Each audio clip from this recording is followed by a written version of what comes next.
मैं doctor Dharmendra Kumar, associate professor, department of chemistry, MSG government college Bharatpur. आज हम डिस्कस करेंगे part 4 infrared spectroscopy MSc final के लिए। जैसा कि हम आईआर स्पेक्ट्रोस्कोपी के पार्ट 1, पार्ट 2 और पार्ट 3 में इसके बेसिक इंट्रोडक्शन के बारे में अध्ययन कर चुके हैं। आज हम इसका जो महत्वपूर्ण बिंदु है वाइब्रेशनल फ्रीक्वेंसी के बारे में डिस्कस करेंगे।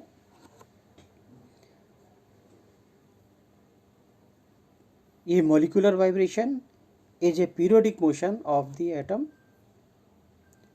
of a molecule relative to each other such that the center of mass of the molecule remains unchanged.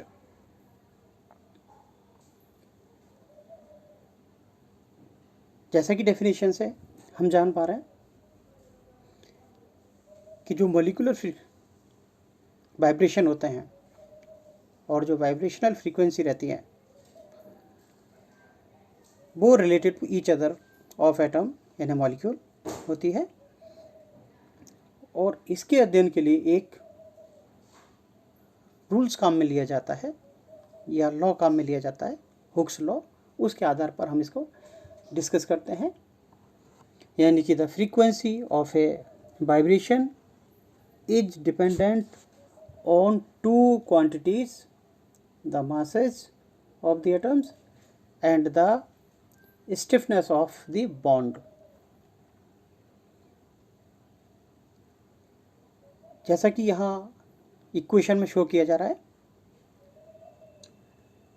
New bar equal to 1/2 pi c root के अपॉन न्यू। यहाँ nu bar frequency in centimetre में है, c velocity of light जिसकी value 3 × 10⁻10 centimetre oblique second. के यहाँ force constant एंडाइंस पर centimetre में है और न्यू की जो वैल्यू है वो m1 m2 upon m1 + m2 जो कि रिड्यूस्ड मास है। हुक का नियम उन दो गेंदों पर लागू होता है जो परस्पर किसी स्प्रिंग द्वारा जुड़ी हों। इस नियम के अनुसार इनके कंपन की आवृत्ति सेंटीमीटर्स में अथवा तरंग संख्या में हम दर्शाते हैं। चूंकि अणुओं में हम परमाणुओं की कल्पना कठोर गोलों या गेंद के रूप में करते हैं और उनके मध्य के बंध की कल्पना हम एक स्प्रिंग के रूप में करते हैं, अतः उन पर हुक के नियम को लागू किया जा सकता है। इसमें सरलतम एग्जाम्पल अगर हम लें तो CH बंध की कल्पना करते हैं और इसके लिए कार्बन है वो 1H बंध के रूप में इसके कंपन से अवशोषण किस तरह किया जाता है उसकी निर्धारण करते हैं। CH तरंग कंपन लगभग 2850 से 3000 सेंटीमीटर इनवर्स के मध्य अवशोषण प्रदर्शित करते हैं। जैसा कि यहाँ इक्वेशन में हम क्लियर कर सकते हैं कि न्यू वार डायरेक्टली प्रोपोर्शनल रूट के है, अर्थात किसी कंपन की आवृत्ति उस बंध के बल स्थिरांक के वर्गमूल के समानुपाती होती है।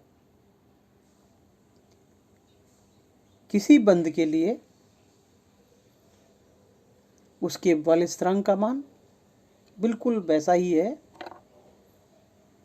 जैसा कि अभिलाक्षणिक गुण है, जैसे कि उनके गलनांक, क्वथनांक जैसे अन्य भौतिक गुण होते हैं।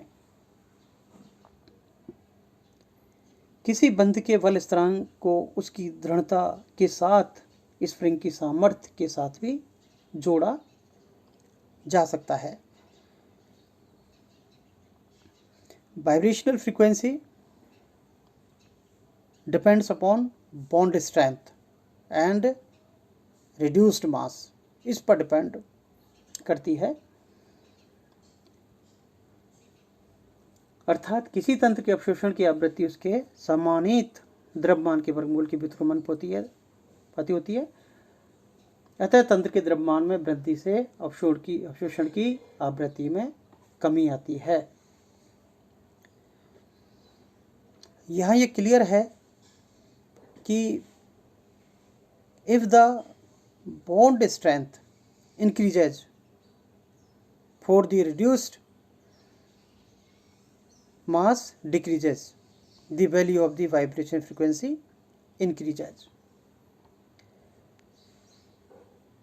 The frequency of a vibration will be directly proportional to the strength of the bond force, यानी कि force constant, as expected. Then the stretching vibration of a triple bond will appear at a higher frequency than that of either a double or triple bond. यहाँ बॉन्डों के आधार पर हम आराम से clear कर पा रहे हैं कि किस तरह वहाँ बॉन्ड स्ट्रेंथ कितनी है, और उसी के आधार पर हम इसको दर्शा सकते हैं कि किस तरह इसमें स्ट्रेचिंग यानी कि वाइब्रेशन फ्रीक्वेंसी होगी। इसी तरह the frequency of the vibration will be inversely related to the masses of the atoms bonded to one another. Thus the heavier atom the lower frequency of the vibration। जो हम reduced mass के आधार पर हम इसको दर्शा पा रहे हैं, वो इक्वेशन के आधार पर हम इसको आसानी से कैलकुलेट कर सकते हैं। यानी कि निष्कर्ष इसमें ये निकला कि एक रासायनिक बंध जितना मजबूत होगा उसके तनन में उतनी ही अधिक ऊर्जा की आवश्यकता पड़ेगी, चूंकि किसी तंत्र की ऊर्जा उसकी आवृत्ति के समानुपाती होती है। अतः आईआर स्पेक्ट्रम में मजबूत बंध के तनन की आवृत्ति का मान उच्च होगा। जैसे अगर कार्बन सिंगल बॉन्ड कार्बन होता है उसके लिए बंध ऊर्जा 368 और न्यू बार जो रहता है इसका वो 1200 सेंटीमीटर इनवर्स में होगा। इसी तरह अगर कार्बन डबल बॉन्ड कार्बन की बात करें तो बंध ऊर्जा इसकी किलो जूल मोल इनवर्स में 699 होती है और इसका न्यू बार जो रहेगा 1650 सेंटीमीटर इनवर्स। और इसी तरह बॉन्ड डिस्टेंस जैसे बढ़ेगी कार्बन ट्रिपल बॉन्ड कार्बन बंध ऊर्जा का मान 962 और न्यू बार 2200। तो इस तरह हम यहाँ देख पा रहे हैं कि जैसे जैसे बॉन्ड स्ट्रेंथ बढ़ती जा रही है इसकी बंध ऊर्जा का मान भी बढ़ता जा रहा है और न्यू बार का मान बढ़ता जा रहा है। सेकंड अगर हम देखें बंधी परमाणुओं के समानित द्रव्यमान का मान जितना उच्च होगा यानी कि रिड्यूस्ड मास जितना उच्च होगा अवशोषण की आवृत्ति उतनी ही कम हो जाएगी। अर्थात बंधी परमाणुओं के द्रव्यमान में वृद्धि से आईआर स्पेक्ट्रम में उसके तनन के अवशोषण की आवृत्ति कम हो जाती है। उदाहरण के तौर पर हम देखें तो कार्बन सिंगल बॉन्ड कार्बन व कार्बन सिंगल बॉन्ड हाइड्रोजन की बंध ऊर्जा में अधिक अंतर नहीं है, लेकिन इनके आईआर स्पेक्ट्रम की अवशोषण आवृत्ति में पर्याप्त अंतर होता है। जैसा कि कार्बन सिंगल बॉन्ड कार्बन की बंध ऊर्जा 368 किलो जूल मोल इनवर्स है कि तनन कंपन के अवशोषण की आवृत्ति 12 सेंटी इनवर्स में होती है, जबकि CH बंध ऊर्जा 435 किलो जूल मोल इनवर्स में है कि तनन कंपन की आवृत्ति 3000 सेंटीमीटर यानी कि 3000 सेंटीमीटर इनवर्स में होती है, क्योंकि कार्बन सिंगल बॉन्ड कार्बन परमाणुओं की तुलना के CH परमाणुओं के सामान्य द्रव्यमान का मान कम होता है।